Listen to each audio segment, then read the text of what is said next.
All right, so I'm getting some more garlic started here, and I'm just kind of experimenting to see what happens and what really works best. But essentially, my last thing of garlic that I set up like a bunch of different garlics, and they didn't really do too well.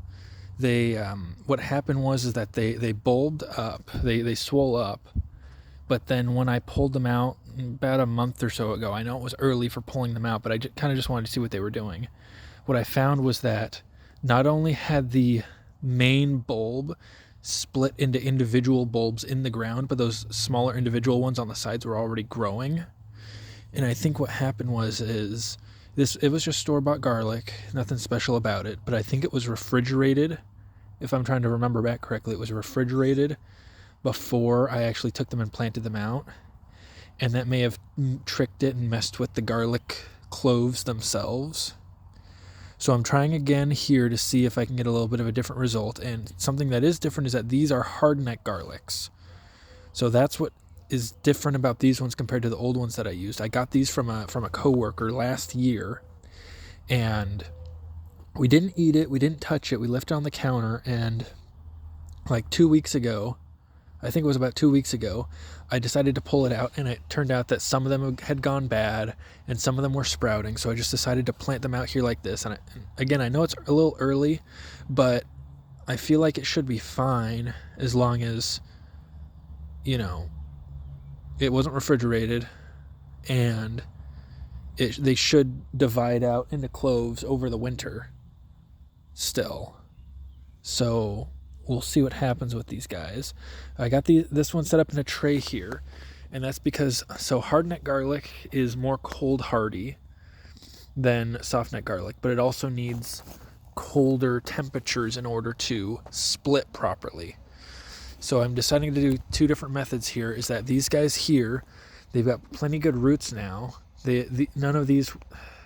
How did I do this? I think these ones here were not growing. Those ones there were already growing.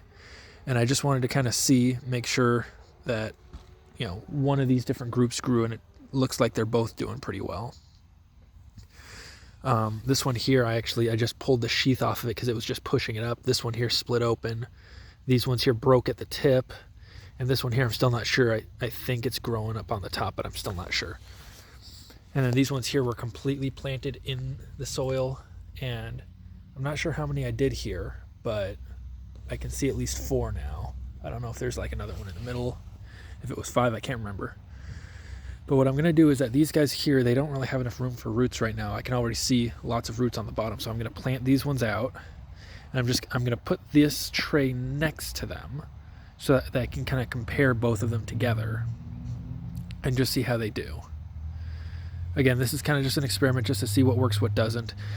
The thing is that's important to know, you guys, is that when you're growing a garden, there's two different things that you're doing. You're either doing it for fun or you're doing it for maximum productivity. Sometimes both, and that's totally fine.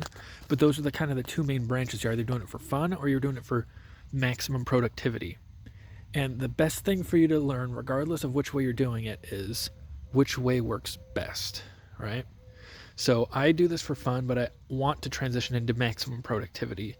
So having the time ahead of time for in case anything bad happens in the future, obviously, learning by experimenting to see which methods work best for me now will help me be prepared for if I need maximum productivity in the future for whatever emergency situation you fall into. Here's a surprise visit from the watermelon. That one's about ready to go out into the ground. One quick look at this guy here. So this is my other melon. I think this is a honeydew, and it's just been getting brutalized by something. I came to look at it last night and I didn't see anything eaten on it, but it just looks terrible and I feel really bad for it. So hopefully I can figure out whatever's going after it. I plugged this hole here because I was wondering if slugs were crawling out through there. I did that yesterday midday, about the same time as right now. And that night I did not see anything out here eating on it. So I'm going to be checking every night before I go to bed, and hopefully every morning when I wake up, because I wake up pretty early for work. So we'll see how that goes. But yeah, that's my new garlic experiment I'm working on here. Follow along and we'll see how they do.